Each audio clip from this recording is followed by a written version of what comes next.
Hello, you are welcome to today's lesson on OWOP. I hope you have rested well. Okay, for the past weeks, we've been looking at myself, adolescence, under myself. We've looked at some of the changes that an adolescent goes through.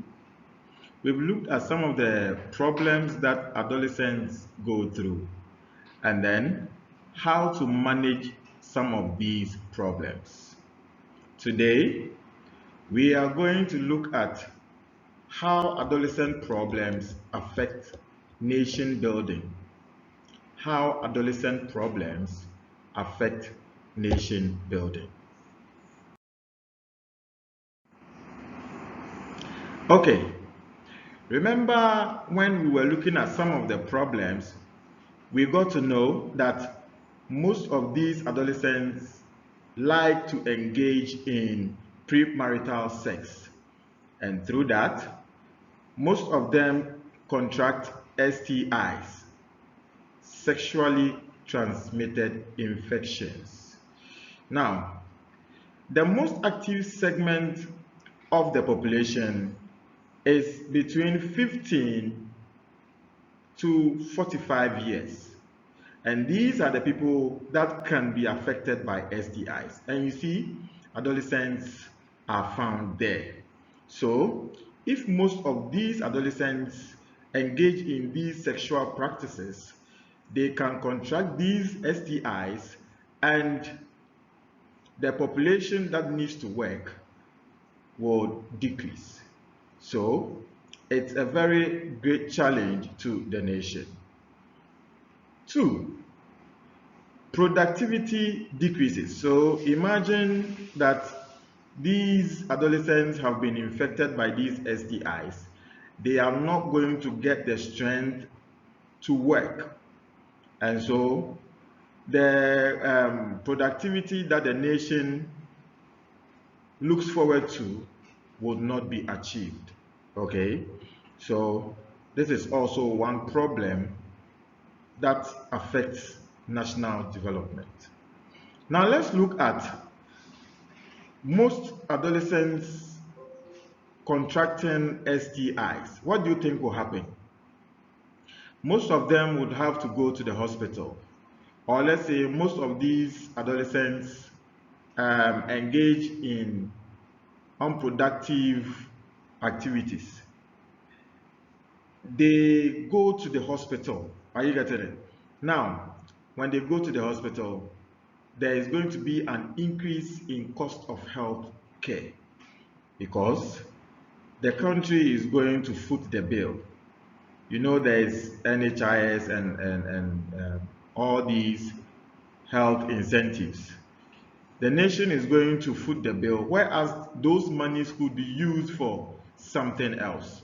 So that is also a major problem faced by the country.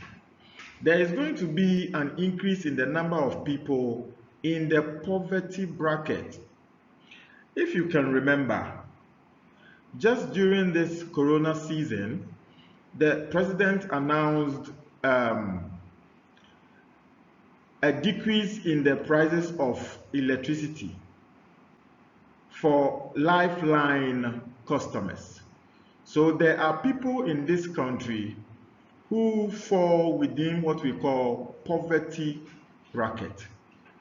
Now, imagine you are an adolescent. You engage in sexual activities, and here you are. You get pregnant. You give birth to a child you cannot take care of.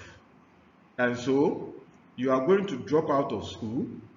The guy who impregnated you runs away from you, and you are left alone just to take care of this child you have brought into this world. What do you think will happen? You are heading towards the poverty line.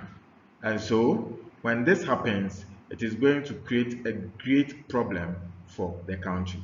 That is why we keep telling you to abstain from these activities so that you do not blame yourself when the time comes.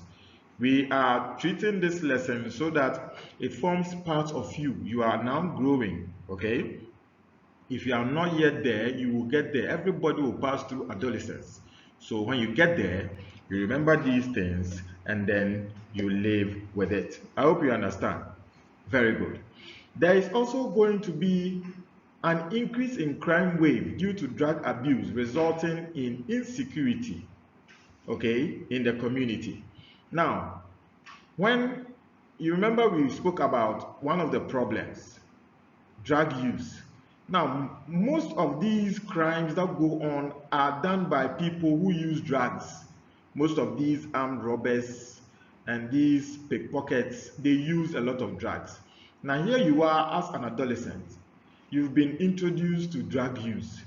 And because you've used drugs for a very long time, your friends still introduce you into armed robbery. What do you think will happen? You have become an armed robber for life. And it is going to create a lot of insecurity. You are now going to rob people from house to house. And one thing with robbery is that when you perform one operation, it is not enough. You would have to go higher and higher, and you go higher. You have robbed houses, now you go to a bank, then you go higher. Then what happens? The police arrest you. This is going to pose problems for the country. So, and you see, one major thing is that when these armed robbers go, sometimes they take the lives of people, okay? They take the lives of people. Just recently, one of our MPs was killed by armed robbers. I don't think we want to get there. Good. So please, let's observe these things and abstain from some of these activities so that it does not become a problem to the nation.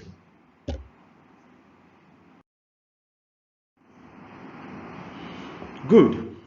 Now, dealing with these things and not wanting to pose problems for the country, then we should have goals for ourselves.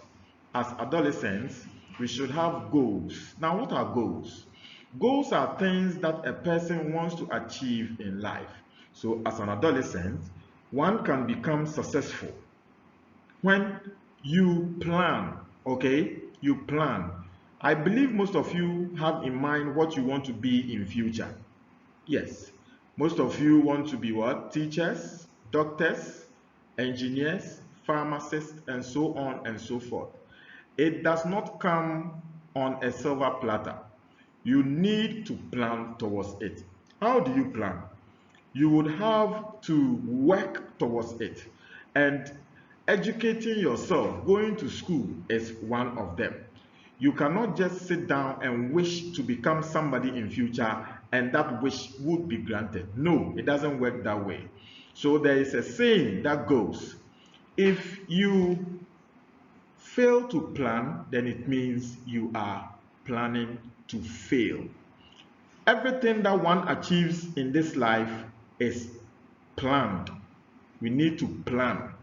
Before a football team can win a match, they plan, they exercise, they work towards it. So please, next time when we meet, we are going to look at how we can plan towards our goals in future. Very good. All too soon, we've come to the end of another lesson. Please watch this video very well. I will upload notes on it onto the dashboard. Kindly download the notes, read for more understanding. Take care of yourself. We'll meet again another time. Bye bye for now.